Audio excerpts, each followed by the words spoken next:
A shocking announcement directly impacting the low income was just released, further emphasizing exactly how much more they need to be doing for these millions upon millions of individuals. And that's exactly what I'm going to share with you here in the video. I have the full breakdown and exactly what you need to know. Let's jump into it and talk about what's going on. First off, can I ask a huge favor of you? If you've not done so yet, please make sure to like the video with the big thumbs up button right down below. Thank you so much. I really appreciate that. Also, if you haven't done so yet, please make sure to subscribe to the channel as well with the big subscribe button down below. Thank you so much. Really appreciate it. And let's get into it and talk about it. All right. So this new report was released and it is showing exactly what is going on with millions upon millions of people, nearly 50 million people all across the country who are low income, fixed income. And this report actually reflects back on last year, 2023. So obviously here we are pushing near the end of 2024, but this report comes out in the middle of the year for the previous year, and it talks about food insecurity. Now, how many people out there receive SNAP benefits, food stamps, EBT benefits, food assistance of some kind, and every single month it's simply not enough and doesn't cover the bills, right? I think that's the situation for virtually everybody that receives these benefits, and there's a bunch of other food assistance programs that are out there as well. But this report was coming in showing we saw massive food insecurity last year between the low income, fixed income, not a good situation. So the report that was released is called Annual Household Food Security Report. Again, Annual Household Food Security Report. That's the report that comes out, and it gives us a glimpse into overall food security, or more like insecurity, across the entire country. Here's what they found. 18 million households last year alone had food insecurity. Now, I want to emphasize 18 million households. Guess how many people on average live in a household? 2.3, okay? That's the average number of people that live in a household. So in other words, we're talking about 47.4 million people that experienced food insecurity as a result of this, okay? It's a lot of people. Seriously, that is nuts to see this. Now, this is 13.5% of our population. In other words, 1 in 7 households out there basically experienced this. It's a lot of people, right? Now, here's the thing. Basically, what food insecurity means is that they either didn't have enough options, enough food, healthy options, or simply didn't have enough food basically on a regular, monthly basis, okay? So that's basically what it comes down to. Now, how many of us are fitting into that category right now? How many of us can raise our hand and be like, that was me? For sure, that was me, right? I could say down below in the comment section over the last, couple of years here, I could say, I can't even tell you how many hundreds, probably thousands of comments I've read specifically saying, yep, I'm going to go another day, another 3 days without eating anything because no food or no money or whatever it happens to be, right? Now, again, obviously, I wouldn't want to encourage that, but I'm just simply saying, this is something that a lot of people are deciding between. Another thing as well, I've seen this down below in the comment section. I can't tell you how many people I've seen that said, hey, I need to decide, do I get to eat today or do I get to take my medications today? That is a real situation that we're dealing with. Food prices have gone up substantially. Incomes have certainly not kept up with it. Fixed income benefits have certainly not kept up. Food stamps have not budged at all for the most part. Obviously, they're getting a little teeny tiny raise for the 2025 fiscal year. But that's it's minor. You might as well just call it zero because it's basically what it is, right? But anyway, this is a report. Now, again, if we want to look back and just decide, like, okay, do we need to do anything? Gee, I don't know, to, help out with SNAP benefits or food stamps or food security, things like this. Look at the report. It's not that hard to figure out, right? Look at all of this. So the problem is they continue to drop the ball. Now, again, I sit here and talk about all these things all the time. SNAP benefits, food stamps, EBT, Social Security, SSDI, Survivor Spousal, SSI, VA, fixed income, low income, seniors, people with disabilities.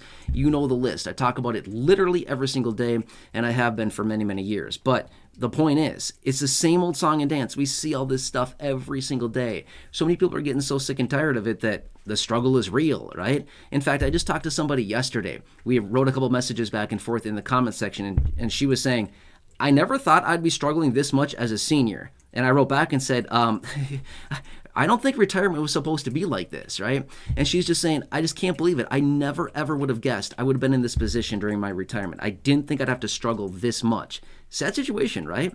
But anyway, this is the reality. Now, obviously, that was just one conversation yesterday, but this is a real thing. And this is a situation for a lot of people. But this is These are major, major numbers. Now, as we can see as well, that some people are saying that, well, we didn't have this much food security, a couple years ago when we had the advanced child tax credit payments and the EITC, the earned income tax credit, which, by the way, that is still available as well. But basically what they're trying to say is that years ago, a couple years ago when we had different programs that were out there sending out monthly stipends or more money that was going out to people, people didn't experience the food insecurity that they're dealing with today. Okay, I mean, there could be a million reasons. Here's the thing. We could point the finger at anything. But my rebuttal to that would be this much. Okay, fine. Maybe there wasn't as much food insecurity, say, 2 years ago, 3 years ago, 4 years ago, something like that, when they had all of these other programs that were sending out all kinds of free money and all kinds of things like that.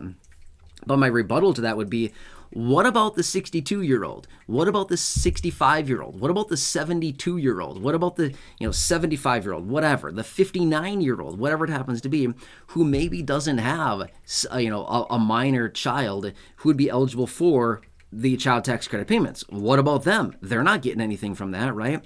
What about somebody who may not be working and is not qualified to receive the EITC, the Earned Income Tax Credit, right? So, I mean, there's a lot of different programs that are out there, yes, that do get money and cash into the pockets of people who are low income. But the thing is, a lot of people who are maybe, I just want to say 50, 55 plus, and who are maybe low income or fixed income and maybe not have a minor child or working at the time because of a disability or retirement or whatever it happens to be, are not, in most instances, eligible for a lot of these different things that are out there. So that's my pushback, is saying, what about them? Yeah, maybe we bring down the overall food insecurity numbers because, the 35-year-old with a 10-year-old child or something like that is getting advanced child tax credit payments, and maybe they're working a little bit, so they're grabbing some of the EITC money, things like that. Fine, maybe that person's doing better. Yeah, for sure, right? They probably have more money to buy food, and this whole food insecurity, maybe they drop off the list there. But at the end of the day, we're not doing anything whatsoever, zero, for those people who are maybe, again, like I said, maybe like 50, 55-ish plus, who maybe not fall into any of these categories, and they're just sitting there grinding away, same old thing, nothing whatsoever, right? Here's the thing. I want to throw this out there as well. How cool would this be? Now, obviously, lawmakers, they're not going to listen to me because they don't give a rip about, they don't give a rip about what I say. And realistically, I don't really care about what they say because it's all just smoke and blowing smoke and crap like that anyway. But my point is, what if they did something like this? The SNAP benefits, okay? SNAP benefits. What if they opened up the parameters and made it easier to get SNAP benefits, even easier than it is now? Even easier for people, say, I don't know, I'm just going to throw a number out there. Let's just say 60 plus, if they make it easier to get SNAP benefits, but then they also increase the benefit amount for those people age 60 or over. Again, I'm just making up an age range. But again, when I say easier, as in they make it significantly easier to get these benefits, but not only that, they increase the dollar amount, like from rather than the maximum of say $292 for the fiscal year 2025, maybe they raise it to say like $400. Maybe they do like 1.5 times, which 1.5 times of 2.9 or 292 would be, what is that, 145. I'm just trying to run some math here really quickly. It'd be about it'd be about 440-ish, okay? Yeah, it'd be about 440. So what if they offered like 1.5 times SNAP benefits for somebody age 60 and over, because they're obviously probably going to be retired very soon, living on a small fixed income. And then what if they just, gave 1.5 times, which would be, again, roughly about, as kind of roughly added there, about $440 a month would be maximum. Would that help you out a lot? I mean, as an individual, getting $440, not bad now, right? That could probably cover your groceries as an individual. As a senior, somebody living on a fixed income, probably cover your groceries for the month. It'd be about $110 a week as an individual. You could probably make that work. I'm just simply saying it might still not be very easy, but it'd certainly be easier than what it is now. Does that kind of make sense? So anyway, food security in this country is a massive problem. And there's still about 40 million people living in poverty in this country, which is still a huge percentage of our population, and they're doing nothing to do anything about this. Nuts. Weird, right? But that's what they have, all the money in the world for all these other little pet programs and everything else that they want to do to give it away to everybody else, to help everybody else out in the world. But what do they do for the people here in this country? Nothing. Whole lot of nothing, right? It's crazy. I see these comments down below in the comment section. I think it really, really rattles the cage of a lot of people here in this community. Why? Because I see it down below all the time in the comment section. I think a lot of you are getting really fed up with this, helping everybody but our own right here. You know what I mean? I don't know. Again, I'm not taking sides with this. I'm just simply saying this is just something I see down below in the comment section a lot. And I think a lot of people are getting really sick and tired of it. Anyway, hope this helps you out. Again, I just want to bring this to your attention really quickly.